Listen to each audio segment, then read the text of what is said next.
Assalamualaikum warahmatullahi wabarakatuh. Yang saya hormati Bapak Ibu Dewan Guru UPPD SDN 2 Kebudaya.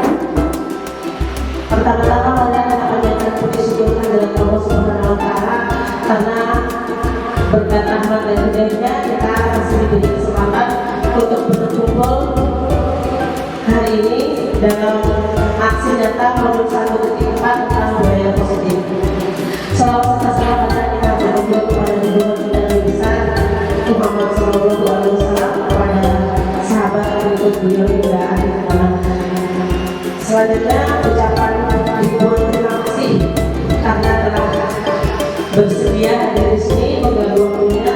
Mungkin langsung saja hari ini saya akan sosialisasi tentang budaya positif.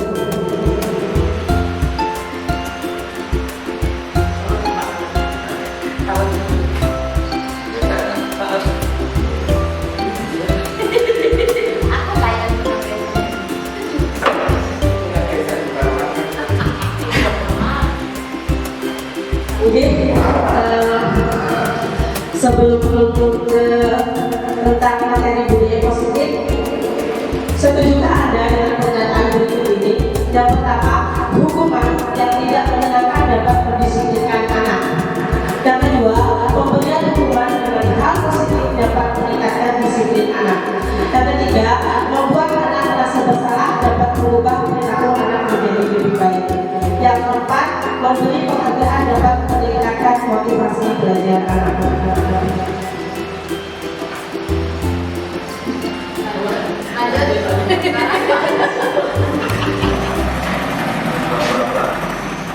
Ya, ada 7 nanti yang akan saya sampaikan. Yang pertama mengenai perubahan paradigma belajar. Yang kedua tentang disiplin positif. Yang ketiga tentang motivasi perilaku manusia. Yang keempat tentang kebutuhan dasar manusia. Yang kelima posisi kontrol restitusi. Yang keenam tentang keyakinan kelas. Dan yang terakhir tentang segitiga restitusi.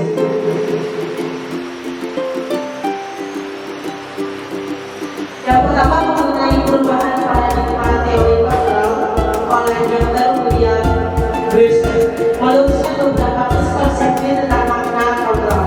Yang pertama yaitu ilusi guru mengontrol murid. Yang kedua ilusi bahwa semua kekuatan positif, efektif dan bermanfaat. Dan yang ketiga ilusi bahwa kritik dan membuat orang merasa bersalah dapat mengeluarkan akal. Dan yang terakhir yaitu ilusi bahwa orang dewasa memiliki hak untuk memaksa.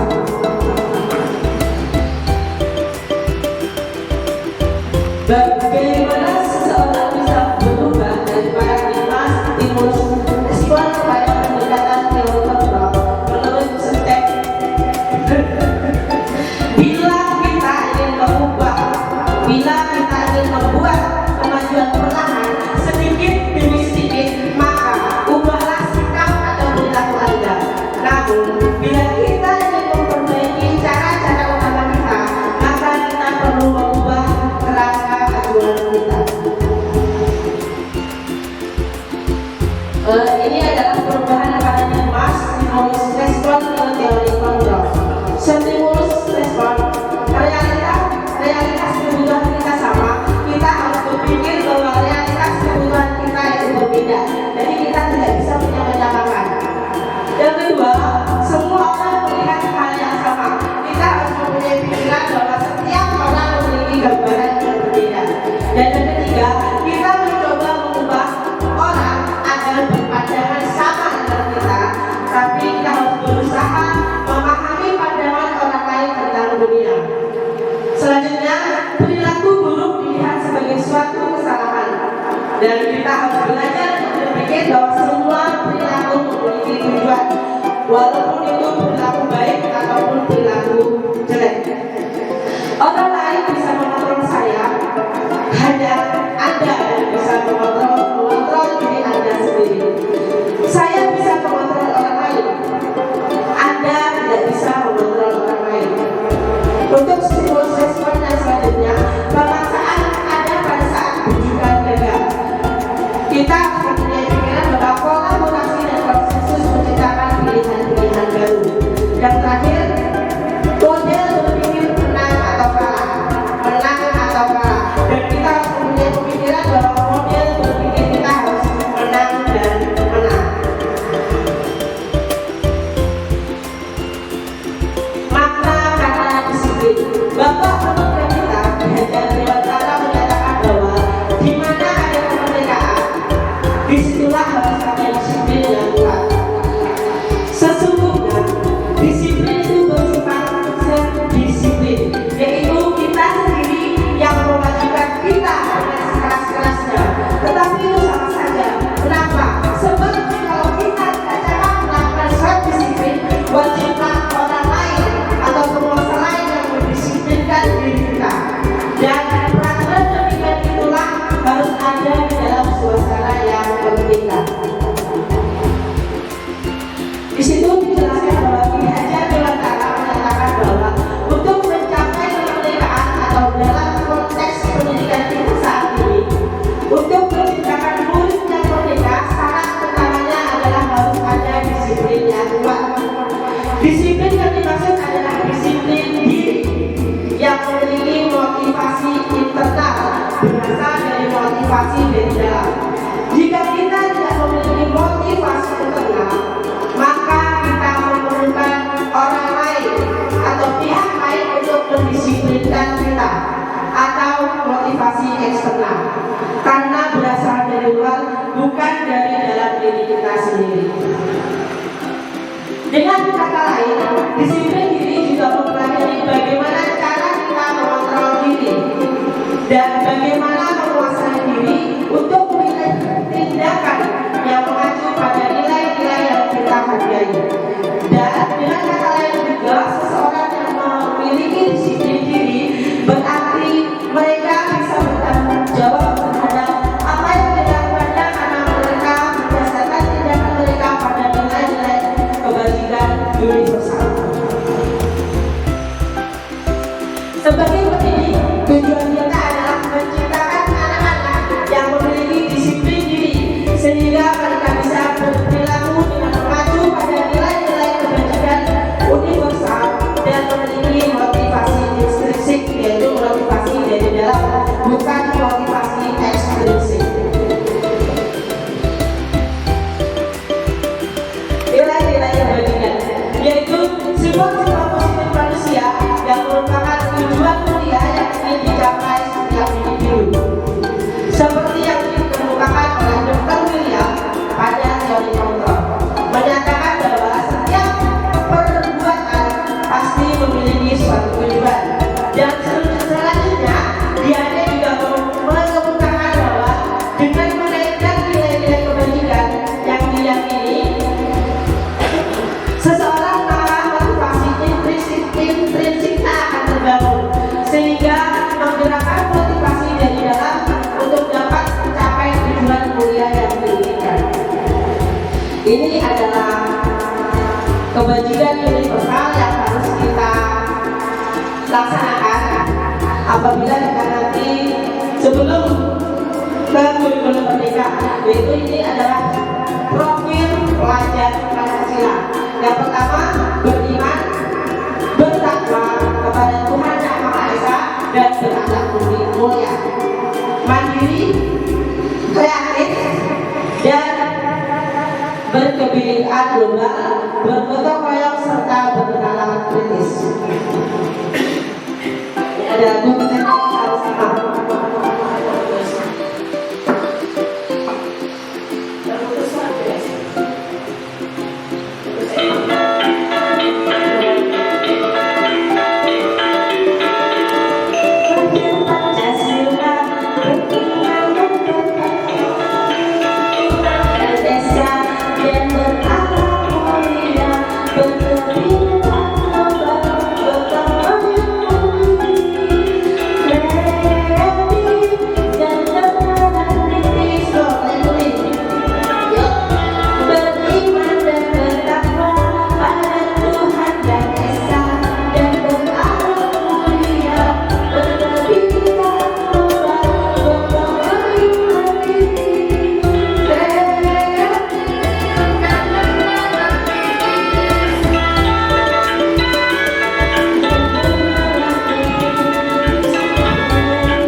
Silakan nanti dijawab Bapak Ibu. Ini ada contoh beberapa tindakan guru kita masuk, ini masuk di hukuman atau masuk di konsekuensi. Coba kita lihat yang pertama, mencatat 100 kali di dalam buku dengan kalimat saya tidak akan terlambat lagi karena terlambat sekolah, termasuk hukuman atau konsekuensi. Hukuman ada. Lanjut, lari mengelilingi lapangan basket 2 kali karena terlambat hadir di sekolah, hukuman atau konsekuensi? Ya, hukuman. Yang ketiga, murid diminta untuk push up 15 kali. Selanjutnya, menggantikan kertas tugas teman yang telah dicoret-coret. Konsekuensi. Oke, selanjutnya, membersihkan tumpahan air di meja tulis karena tersenggol pada saat belajar, hukuman atau konsekuensi? Konsekuensi. Selanjutnya, murid disuruh untuk tidak mengenakan sepatu sekolah karena tidak mengenakan sepatu hitam, hukuman atau konsekuensi? Hukuman. Yang terakhir, lari mengelilingi lapangan basket 2 kali karena terlambat 10 menit untuk pelajaran BJOK, hukuman atau konsekuensi? Hukuman. Coba kita lihat. Nah, ini dicatat tadi hukuman, lari mengelilingi juga hukuman, push up hukuman, menggantikan kertas tugas tadi konsekuensi, membersihkan tumpahan air konsekuensi. Yang beda yang terakhir ya Bapak Ibu, lari mengelilingi lapangan basket 2 kali karena terlambat 10 menit untuk pelajaran BJOK, itu termasuk konsekuensi. Mungkin guru itu sudah membangun kesepakatan bersama siswa, jika terlambat 10 menit maka akan lari mengelilingi lapangan basket sebanyak 2 kali. Selanjutnya, materi tentang restitusi. Restitusi adalah proses menciptakan kondisi bagi murid untuk memperbaiki kesalahan mereka sehingga mereka bisa kembali pada kelompok mereka dengan karakter yang lebih kuat.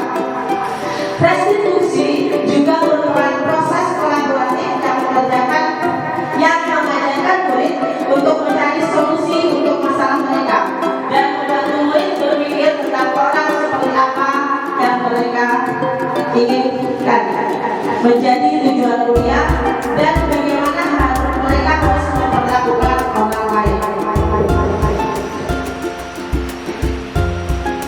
Ciri-ciri restitusi. Yang pertama, bukan untuk menebus kesalahan, namun untuk belajar dari kesalahan. Yang kedua, memperbaiki hubungan. Yang ketiga, tawaran, bukan paksaan. Dan keempat, restitusi menuntut untuk melihat ke dalam diri. Yang kelima, restitusi mencari hukum dasar yang berdasari tindakan. Keenam, restitusi ini adalah cara yang paling baik. Yang ketujuh, restitusi fokus pada karakter, bukan tindakan. Yang kedelapan, restitusi fokus pada solusi atau pemecahan masalah. Yang kelima, restitusi mengembalikan murid yang berbuat salah pada kelompoknya. Ya, ini adalah identitas gagal dan identitas sukses. Banyak contohnya, ini beberapa saja yang saya bacakan. Yang pertama, kalau hukuman itu sesuatu yang menyakitkan yang terjadi, tapi kalau konsekuensinya sesuatu harus terjadi, dan restitusinya cara yang paling baik itu merupakan pilihan. Selanjutnya, murid atau anak akan tersakiti, itu di hukuman. Kalau konsekuensinya, murid akan dibuat tidak nyaman, dan restitusinya murid akan mendapatkan penguatan. Selanjutnya, kalau di dalam hukuman, peraturannya adalah kamu harus. Tapi kalau konsekuensi, pasti kita tanya,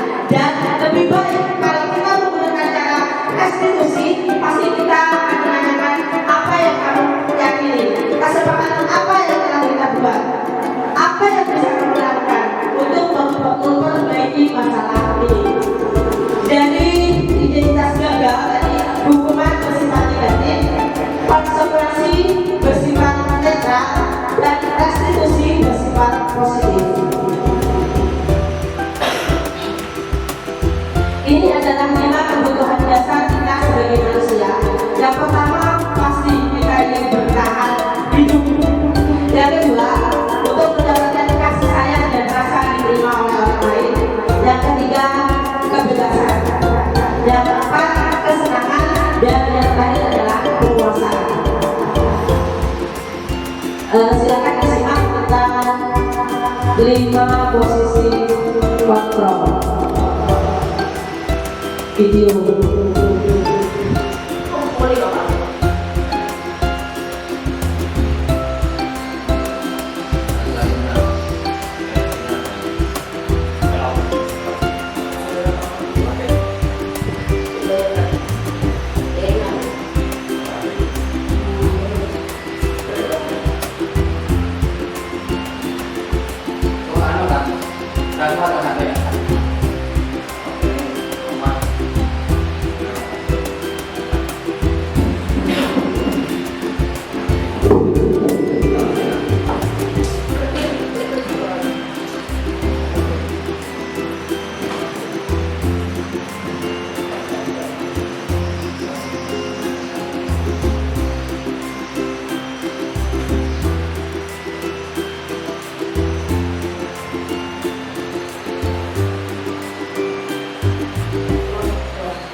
Salam bahagia Bapak Guru hebat.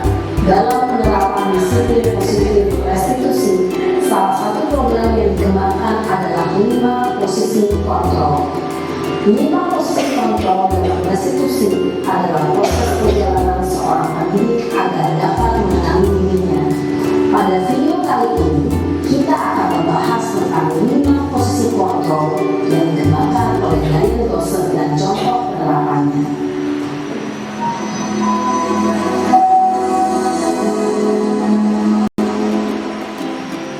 5 posisi kontrol itu adalah 1. Posisi penghukum, 2. Posisi pembuat merasa bersalah, 3. Posisi tenang, 4.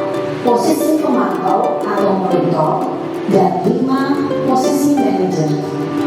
Untuk lebih memahami kelima posisi tersebut, mari kita saksikan kasus Nael yang terlambat hadir waktu di sekolah dan melihat bagaimana kelima posisi kontrol dalam menghadapi masalah tersebut.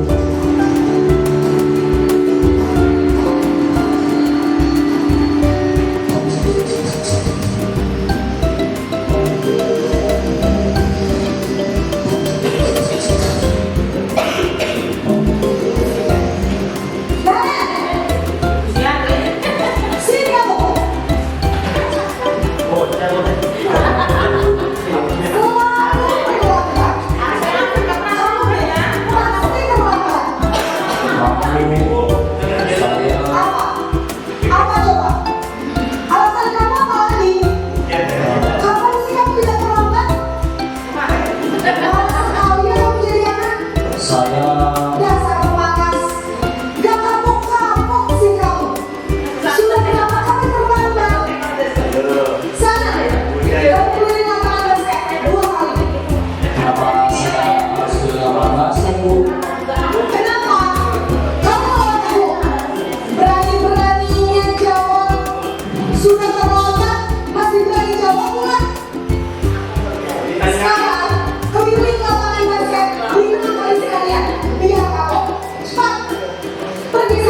Posisi pembantu biasanya berbicara dengan nada tinggi, menghadut, menunjuk-nunjuk, menyakiti, dan menyindir. Hukuman bisa berupa fisik maupun psikis. Ini adalah Bapak Guru Hendra. Dampak yang terjadi pada murid ketika guru berada pada posisi pembantu adalah murid cenderung akan memberontak, bahkan menyimpan dendam.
Maaf ya Bu, maaf sekali. Posisi pembelah rasa bersalah berbicara dengan nada tenang, cenderung lembut, namun kata-kata yang diutarakan membuat murid merasa menjadi orang yang gagal, memandang dirinya sendiri, merasa tidak berharga, dan tidak sanggup membahagiakan orang lain. Ketika guru mengambil posisi pembelah rasa bersalah, murid akan menganggap dirinya yang bersalah. Dia akan menyimpan emosi negatif tersebut dalam dirinya.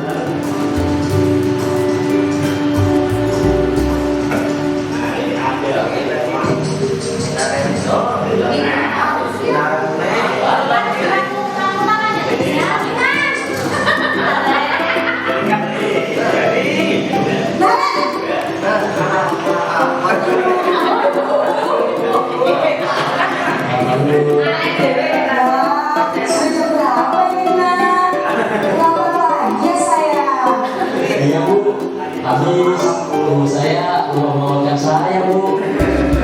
Kamu malah menyalahkan ibu kamu. Kamu bukannya ada paling kencang. Kok terlambat sih? Iya Bu, saya memang lambat banget tadi. Jadi biarpun saya kencang, tetap gak kencang Bu. Ya sudah sana. Nanti lain kali lagi lebih kencang lagi ya. Biar gak terlambat lagi. Bikin seneng ibu demi ibu. Bisa kan? Bisa Bu. Ya sudah sana masuk kelas. Ibu beresin urusan absen kamu. Kamu ini ada saja. Dalam persidangan, guru berbicara dengan nada suara ramah, akrab, cenderung bersenda gurau untuk menjaga suasana tempat santai. Murid akan merasa senang, aman, dan akrab dengan guru. Identitas yang tercipta adalah identitas sukses atau berhasil. Namun, perlu diingat, karena ini masih berperan eksternal, maka ada faktor ketergantungan dari murid kepada orang tertentu. Di sini guru aksennya, sehingga di lain waktu murid bisa berperilaku baik, namun tidak pada orang-orang tertentu saja.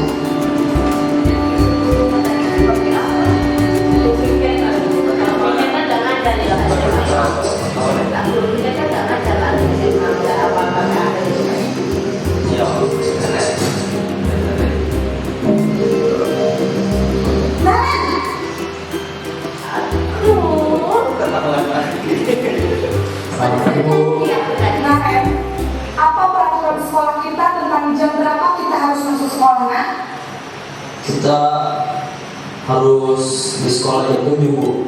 Iya betul. sekarang sudah jam 7.20. Naren sudah tahu konsekuensinya jika terlambat hadir. Paham Bu, saya harus tinggal kelas pas jam istirahat selama 20 menit. Iya benar, konsekuensinya demikian. Jadi nanti jam 9.30 pas istirahat, kamu harus tinggal di kelas, kerjakan tugas tambahan untuk ketertinggalan kamu, ya? Baik Bu. Posisi pemantau mengandalkan penghitungan atau data untuk mengontrol murid. Guru mengarahkan murid berdasarkan peraturan dan konsekuensi. Seorang pemantau menunjukkan bahasa tubuh dan ekspresi wajah yang datar dan cenderung formal.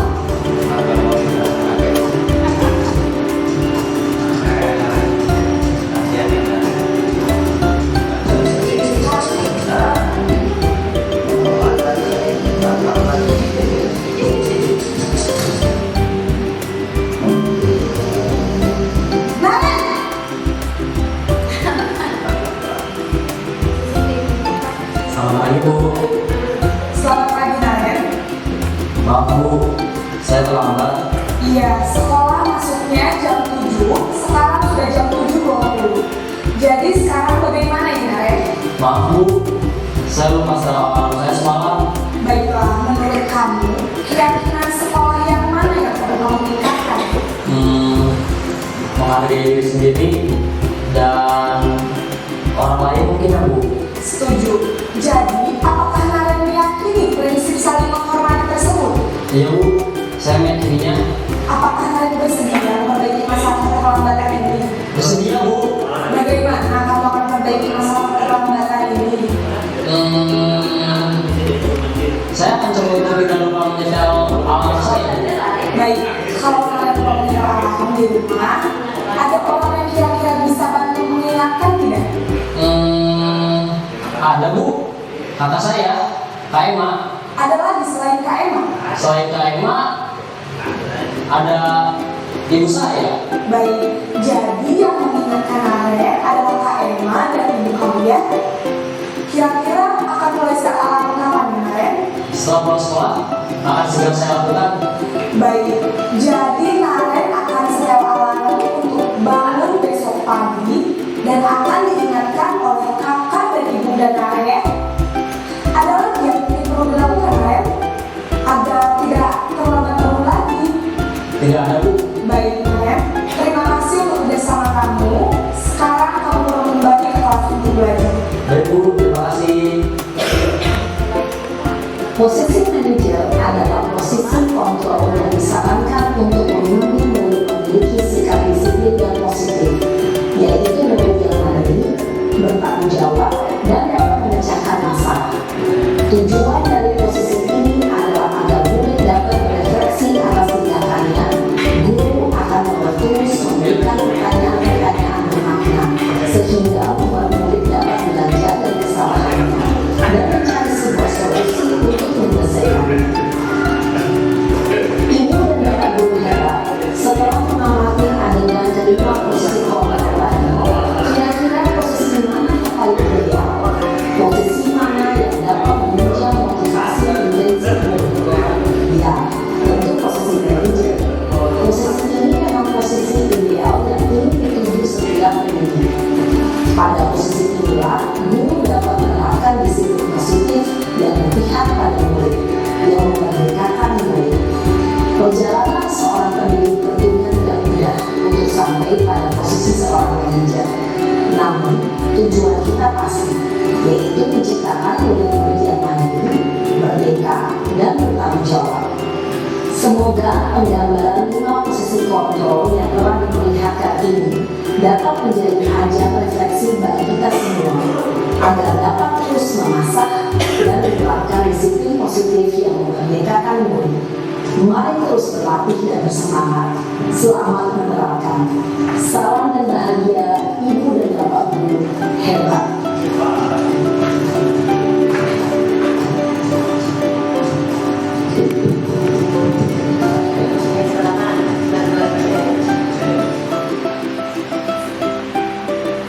Terima kasih. Demikian tadi adalah contoh video mengenai 5 posisi kontrol Yang pertama tadi ada posisi penghukum, yang kedua posisi pembuat atau merasa bersalah, yang ketiga posisi teman, yang keempat posisi pemantau, dan yang kelima adalah posisi manajer. Karena kan dari dalam diri kita semua kita sekarang berada di posisi yang mana? Kalau saya cenderung masih di posisi 1 dan 2. Bagaimana dari Bapak Ibu semua? Sama? Atau sudah ada yang menerapkan di posisi teman saat anak-anak melakukan kesalahan? Kalau saya belum, cenderung masih di posisi penghukum dan pembuat atau merasa bersalah di contoh yang di video tadi. Jadi kita semua harus belajar bagaimana bisa kita turunkan. Selain menjadi pembuat merasa bersalah atau posisi penghukum, kita harus belajar bisa memposisikan menjadi teman, pemantau, atau lebih baik lagi yaitu di posisi manajer. Selanjutnya tentang keyakinan kelas. Keyakinan yaitu nilai-nilai kebaikan universal yang disepakati secara tersirat dan tersurat, lepas dari latar belakang suku, negara, bahasa maupun agama. Seseorang akan lebih tergerak dan bersemangat untuk menjalankan keyakinannya daripada hanya sekedar mengikuti serangkaian peraturan tertulis secara formal. Keyakinan kelas dalam pembentukan keyakinan sekolah atau kelas yang pertama, keyakinan kelas itu bersifat lebih abstrak daripada peraturan yang lebih rinci dan konkret. Yang kedua, keyakinan kelas berupa pernyataan universal atau secara umum.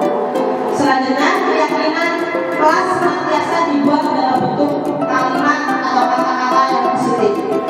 Keyakinan kelas hendaknya tidak terlalu banyak sehingga mudah diingat dan dipahami oleh semua warga kelas. Keyakinan kelas sebaiknya sesuatu yang dapat diterapkan di lingkungan tersebut. Semua warga kelas hendaknya ikut berkontribusi dalam pembuatan keyakinan kelas lewat kegiatan curah pendapat.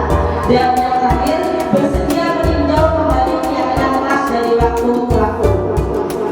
Seperti dicontoh di kelas ini, kelas kebersihan, ini sudah ada contoh tentang aturan kelas ya Bu. Itu hampir sama, tapi kalau di materi yang ini bukan peraturan lagi namanya. Pertama kita buat kesepakatan dulu bersama anak-anak nilai-nilai apa saja yang akan kita kembangkan. Contoh punya bersihan di sini aturan kelasnya. Yang pertama saling menghargai, yang kedua berdoa sebelum dan sesudah belajar, bertanggung jawab, sopan santun, jujur, disiplin, percaya diri, tiket kelas sesuai jadwal, buang sampah pada tempatnya. Boleh tanya misalkan dalam menentukan ini semua kita guru yang menentukan atau disepakati bersama murid? Ya ini sama. Karena kita memang membuat peraturan selama ini jarang kita bicarakan bersama siswa-siswa kita. Tapi alangkah baiknya kalau kelas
Gunakan masker, kesehatan, keselamatan. Jangan berlari di kelas, di teras, di koridor. Itu kita keyakinan kelasnya yaitu keselamatan dan keamanan. Mungkin ada sedikit video lagi tentang penerapan segitiga restitusi, yaitu bagaimana cara kita menyelesaikan masalah jika anak terlibat masalah. Silakan di slide 27.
Ibu dan Bapak Guru hebat.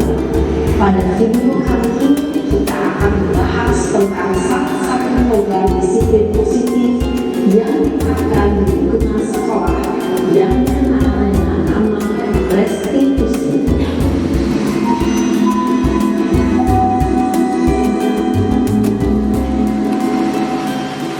Restitusi digunakan oleh para pendidikan dan dosen berlandaskan pada teori kontrol non-limitisme.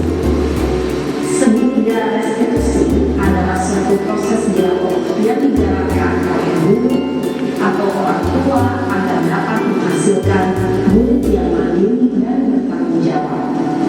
Pada saat guru posisi manajer, aspek yang dikembangkan pada murid adalah motivasi intensif, sehingga penanaman nilai-nilai kebajikan dapat tumbuh dan berkembang menjadi suatu kebiasaan positif yang akhirnya membentuk karakter murid. Proses dialog ini terdiri dari 3 langkah yang diletakkan pada ketiga sisi pada segitiga restitusi. Sisi pertama adalah menstabilkan identitas. Sisi yang kedua adalah validasi tindakan yang salah. Dan sisi yang ketiga adalah penggunaan keyakinan.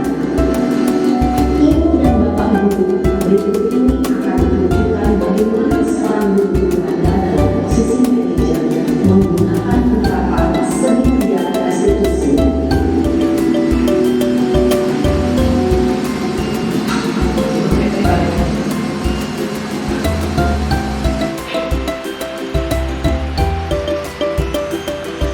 Iya, sudah lama kenapa hadir di sini? Kesel Pak, kesel banget. Masa aku dikatain Pak Dina Pak? Ya aku marah. Aku dari TK di depan kelas. Kesel banget. Kalau begitu, dia pasti menggunakan kesal. Bapak juga akan marah apabila ada yang menuduh Bapak seperti itu. Kemudian, pada saat itu, kamu melakukan apa? Ya saya mau ngapain mereka Pak? Kesel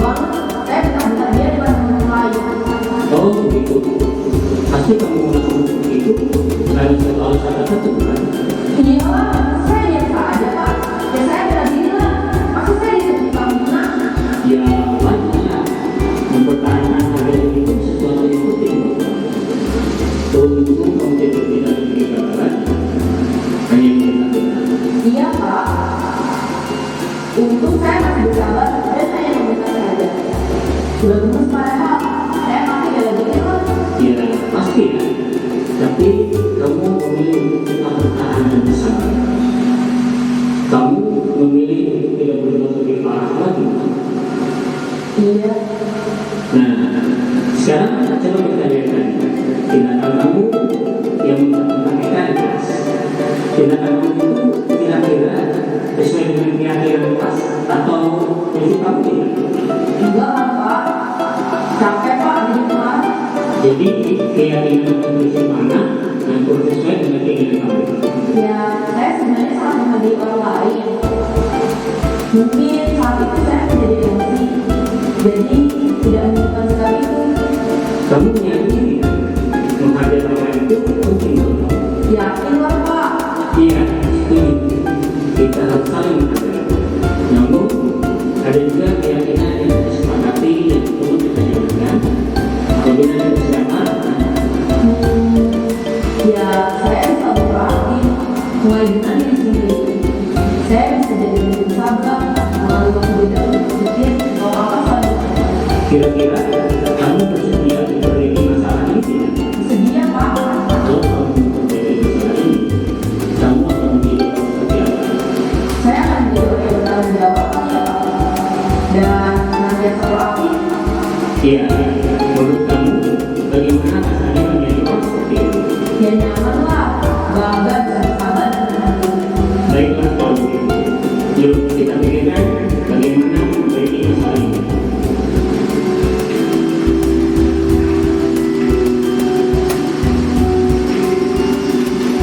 Ibu dan Bapak Guru hebat. Baru saja kita menyaksikan contoh bagaimana seorang guru berada dalam posisi yang ideal menggunakan penerapan seni dan restitusi. Mari kita bahas satu persatu. Pada sisi pertama, menstabilkan identitas berdasarkan pada prinsip bahwa membuat kesalahan adalah bagian dari proses pembelajaran. Sisi pertama dari segi keyakinan dan peran bergeser identitas murid dari identitas gagal ke identitas sukses.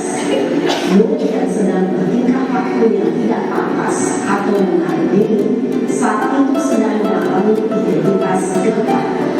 Bila kita mengikutinya, maka posisinya tidak akan berubah. Kita bisa mengajukan pernyataan ini. Satu, membuat kesalahan sesuatu yang wajar. Dua, manusia tidak ada yang sempurna. Tiga, kita bisa memperbaiki masalah ini. Empat, saya tidak menanyakan kesalahannya. Saya fokus bagaimana memperbaiki masalah ini. Lima, apakah saat ini kamu pernah menjadi orang yang baik untuk dirimu sendiri? Pada sisi kedua, validasi tindakan yang salah berlandaskan pada prinsip bahwa setiap perilaku berupaya memiliki suatu kebutuhan yang berbeda. Mungkin penangkapan akan menjadi kontrol akan bergeser dari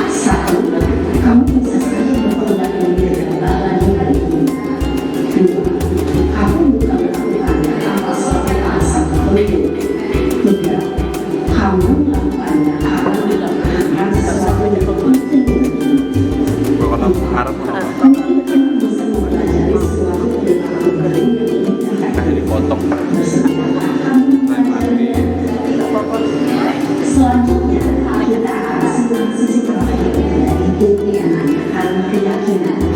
Teori kontrol mengatakan bahwa pada dasarnya kita termotivasi secara intensif pada saat perilaku yang salah telah divalidasi dan identitas sukses telah stabil. Maka motivasi menggunakan keyakinan-keyakinannya dengan tindakan yang salah dan pemikirannya bergeser untuk menjadi orang yang tujuh. Pertanyaan-pertanyaan ini dapat memberikan keyakinan-keyakinan yang aman. Satu, seperti yang telah kita sepakati. Tiga, seperti apa gambaran sebuah kelas yang ideal bagi kita. Empat, kamu pernah menjadi orang seperti apa?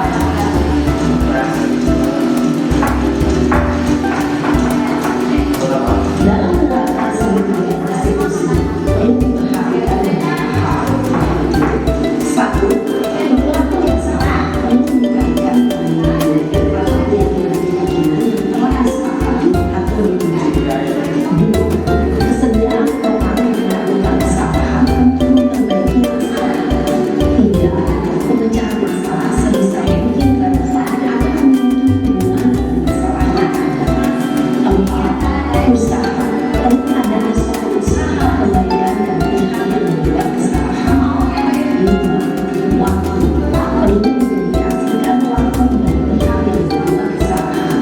Tanyakan kapan akan mulai dilakukan usaha untuk memperbaiki masalah. Dengan memahami siklus penerapan segitiga restitusi, diharapkan pembina dapat menerapkan posisinya sebagai manajer dengan mengajukan pertanyaan-pertanyaan bermakna yang dapat membangun menjadi lebih percaya diri, bertanggung jawab, dan mandiri. Nah, ibu bapak guru perlu tidaknya mengikuti ketiga tahapan dalam segitiga restitusi bergantung pada ringan beratnya suatu permasalahan. Misalnya, bila permasalahan tersebut ringan, maka tidak perlu dijalankan secara berurutan.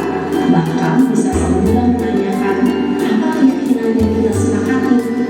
Dengan menjalankan segitiga restitusi, dengan mengajukan pertanyaan-pertanyaan bermakna, diharapkan murid menjadi lebih kuat secara pribadi, dapat menolak sanggup agar dapat menyelesaikan permasalahannya sendiri, semakin percaya diri, mandiri, dan merdeka.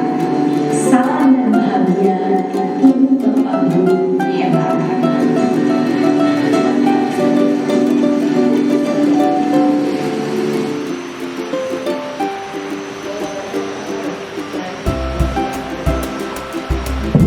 Ya, itu tadi adalah contoh video tentang penerapan segitiga restitusi. Segitiga restitusi tadi yang pertama yaitu menstabilkan identitas. Bapak yang dijelaskan dalam video tersebut tadi, setiap orang pasti pernah melakukan kesalahan. Dan kedua, kamu bukan satu-satunya yang pernah melakukan ini. Dan kedua, kualitas validasi tindakan yang salah.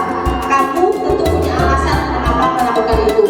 Adakah cara yang lebih baik, yang lebih efektif untuk mendapatkan apa yang kamu butuhkan?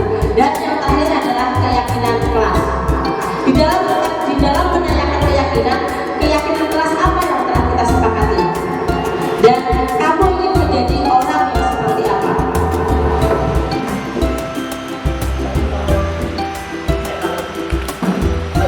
Proses tiga tahapan tersebut didasarkan pada prinsip-prinsip utama dari teori kontrol, yaitu yang pertama, langkah menstabiliskan identitas. Di dalam teori kontrol, kita semua akan melakukan hal yang terbaik yang bisa kita lakukan. Yang kedua, validasi tindakan yang salah.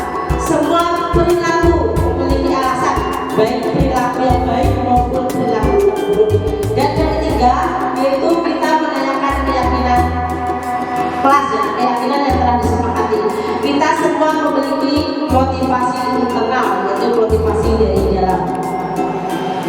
Ya, demikian tadi penjelasan saya mengenai upaya-upaya yang dapat kita lakukan dalam membangun budaya positif.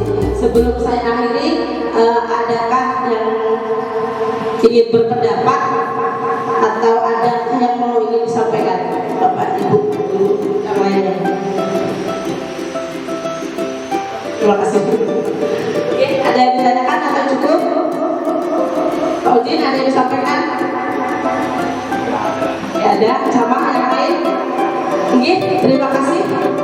Terima kasih atas perhatiannya. Salam dengan Tuhan doakan. Assalamualaikum warahmatullahi wabarakatuh. Saya izin foto bersama dulu baru pulang.